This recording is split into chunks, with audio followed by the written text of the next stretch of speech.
സ്പീഡായിട്ട് ചെയ്ത് നമുക്ക് കിട്ടും. ഈ സമയത്താണ് സംഭവിച്ചത്. ഈ സമയം വീട്ടിൽ പോകാനായി എക്സാം കഴിഞ്ഞ് വന്നതായിരുന്നു. ഒരു ഭക്ഷണം കൊടുത്തിരുന്ന് അപ്പോൾ കൊച്ചു ടി വി കാണണ്ടായിരുന്നു.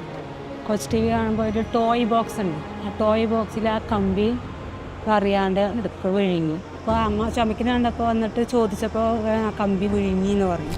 പിന്നെ ആളുകൾ കൊണ്ടുവന്നു എമർജൻസി പറഞ്ഞു. എടുത്ത് നോക്കിയിട്ട് പറഞ്ഞു അവർ എൻഡോസ്കോപ്പി ചെയ്ത് കിട്ടിയാൽ അങ്ങനെ, അല്ലെങ്കിൽ സാറ് പറഞ്ഞു നമുക്ക് ശ്രമിച്ച് നോക്കാം എന്ന് പറഞ്ഞു. സാറ് പിന്നെ അത് ഫസ്റ്റ് കഴിഞ്ഞ് പറ്റും. ഒരു 3 മണിയാകുമ്പോഴാണ് വീട്ടിൽ നിന്ന് വിളിക്കുന്നത്. അങ്ങനെ സംഭവം ഉണ്ടായിരുന്നു. അവർ സീരിയസ് ആയിട്ട് എടുക്കുകയാണ്. അവർ സീരിയസ് ആയിട്ട് കണ്ണമൃത് വെച്ചുകൊണ്ടിരിക്കാൻ പറ്റില്ല എന്ന് വണ്ടി വിളിച്ച് കൊണ്ടുപോയി. അപ്പോൾ 3 മണി 3:30 ആകുമ്പോഴേ ഞാൻ അറിയുന്നത്. ഞാൻ കുറച്ച് 2 മണിക്കൂർ കഴിഞ്ഞിട്ട് ഇവിടെ എത്തണേ. ഞാൻ അവിടെ എത്തുമ്പോഴത്തേനും എടുത്ത് ചെയ്തിട്ട് നമുക്ക് പറഞ്ഞറിയാനില്ല. നന്ദി ഉണ്ണിക്കൊന്നും സംഭവിക്കാണ്ട് നമുക്ക് കയ്യിൽ കിട്ടിയില്ല.